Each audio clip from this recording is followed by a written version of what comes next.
Ángel Sánchez, estudiante de arquitectura de la sede de Puerto Ordaz, y le haré una exposición en referencia a los contratos.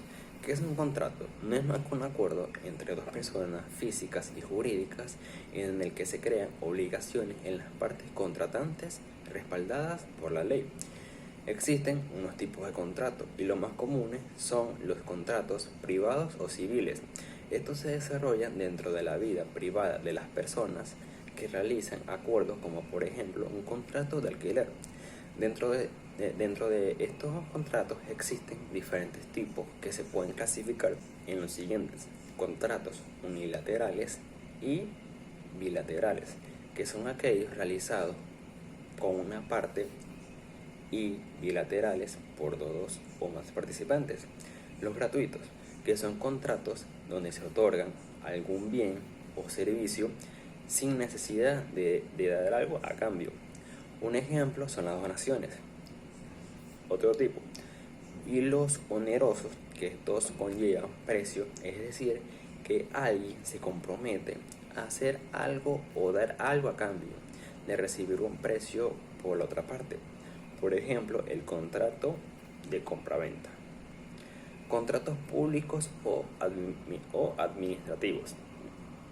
Podemos definirlo como el procedimiento a través del cual un ente que pertenece a un ámbito público selecciona a una persona con independencia de que sea física o jurídica para que lleve a cabo la ejecución de una obra, la prestación de un servicio o, en su defecto, el suministro de un bien. Todo ello destinado a la satisfacción de una finalidad pública. Estos pueden ser contratos de obras, contratos de suministro, contratos de servicio, contratos de gestión de servicios públicos, contrato de congestión de obras públicas, contrato de colaboración entre el sector público y privado. Al igual son contratos públicos de la administración. Los laborales: en estos contratos existen dos partes, el empleador y el empleado. El empleador propone una oferta y el empleado lo acepta, y luego quedan determinados los derechos y obligaciones que se tendrán durante el desarrollo de una actividad remunerada. Y por último tenemos los contratos mercantiles. Este tipo de acuerdos tienen un objeto, los actos de comercio. También se trata de acuerdos privados y de carácter civil. Ya nombrado los tipos de contratos, voy a hablar específicamente de los contratos de obras civiles. Estos son documentos en donde una parte se compromete en realizar un trabajo a favor de otra. La persona o empresa que solicita el trabajo se obliga a pagar por la obra determinado precio. Es decir, un contrato de obra no es más que un contrato de trabajo temporal. Usualmente este contrato lo realizan las empresas para proyectos de construcción. Las personalidades jurídicas de este documento son el contratista y el comitente. El contratista es la persona que realizará la obra y el comitente es la persona que pagará por ella. Es un determinado precio. Existen unos tipos de contratos de obras civiles. Estos son contratos de obra pública. Este contrato regularmente es celebrado entre el gobierno y un empresario, por ejemplo, para la construcción de carreteras, puentes y pasos a desnivel. Casi siempre son obras que se someten a concurso.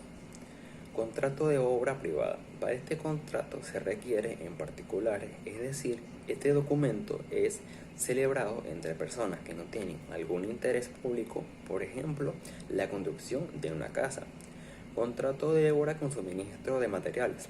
Este contrato se refiere a que el contratista se compromete a realizar la obra ya concluyendo los materiales. Por ejemplo, cuando el albañil te da un precio ya contado las varillas, cemento, tabique y el resto de los materiales que debe usar. Contratos por unidad de medida. En este contrato se establece un precio por cada cierta medida. Por ejemplo, puede ser por metro cuadrado. Contrato de obra por tiempo y materiales. Como su nombre lo indica, en este contrato paga contemplando determinado tiempo y materiales. Por ejemplo, si el trabajador se tarda un mes, o eso es lo que se pagará además del material. Ya calculado en estos casos, el constructor no debe demorarse más del tiempo indicado en el documento. Los contratos de obras civiles están conformados por un documento principal. Este contiene la identificación de los contratantes, el objeto del contrato, el precio establecido para la realización del mismo, el plazo de tiempo tanto para iniciar como para terminar. Establece el lapso de garantía necesario para determinar si la obra no representa defectos y si sus instalaciones, equipos y servicios funcionan correctamente.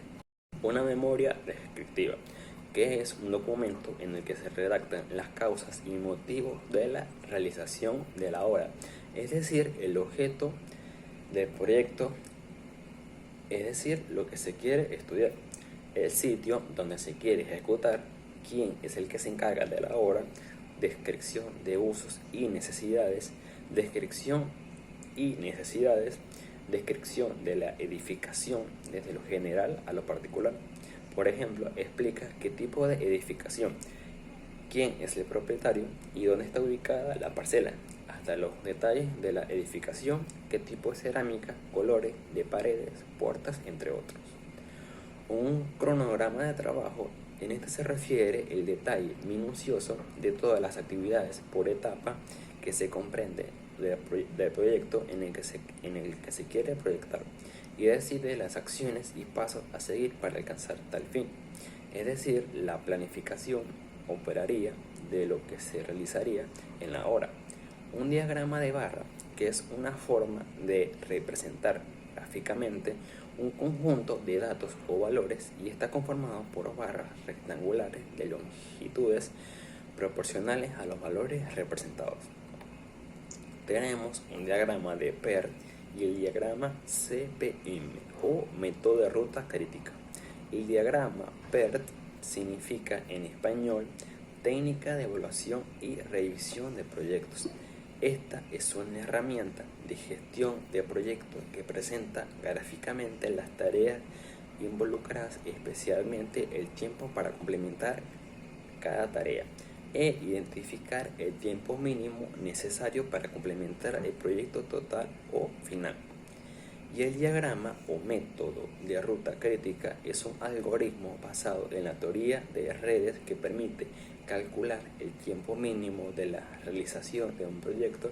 Es utilizado para el cálculo de tiempos y plazos en la planificación de proyectos.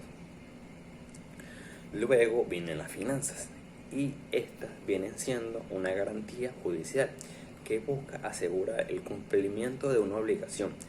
Este importe se abona en el momento de la firma en concepto de depósito para responder de posibles impagos o desperfectos, y estas pueden ser finanzas de cumplimiento y pago de licitación y de permiso.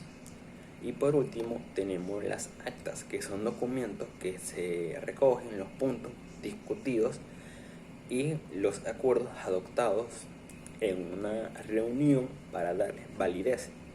Y estas pueden ser actas de inición, acta de suspensión, actas parcial, modificatoria, de reinicio y acta de culminación.